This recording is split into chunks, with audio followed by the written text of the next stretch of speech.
নমস্কার, স্নেহাস রেসিপিতে সবাইকে স্বাগত জানাই। আজ আমি আপনাদেরকে রান্না করে দেখাবো চিংড়ি কোয়াশের ডালনা। চলুন দেখে নিই। তার জন্য সর্ষের তেল দিয়েছি। তেলটা গরম হওয়ার পর লবণ আর হলুদ দিয়ে মাখিয়ে রাখা চিংড়ি মাছগুলো দিয়ে ভেজে নিচ্ছি। যারা যারা আমার চ্যানেল এখনও না সাবস্ক্রাইব করা থাকলে অবশ্যই করে নেবেন। আমার নিত্য নতুন ভিডিওগুলো সবার আগে আপনারা পাবেন।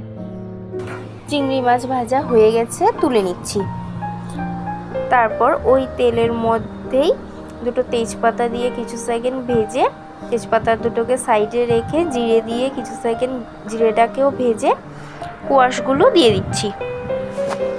আমি এখানে ডুমো ডুমো করে কোয়াশ কেটে নিয়েছি। কোয়াশগুলোকে দিয়ে ভেজে নেব।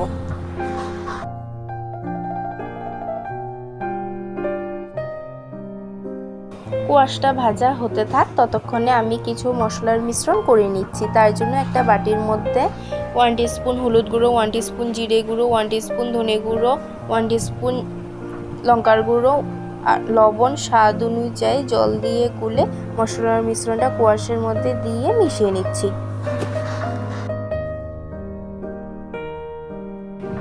কোয়াশের সাথে মশলা ভালো করে মিশিয়ে নিয়েছি। এরপর টমেটো, আদা, রসুন বাটা দিয়ে দিচ্ছি, দিয়ে কষিয়ে নেব। আমি এখানে কোনো রকম জল ব্যবহার করিনি। এরপর চিংড়ি মাছগুলো দিয়ে মিশিয়ে নিচ্ছি। মশলার সাথে মিশানো হয়ে গেছে।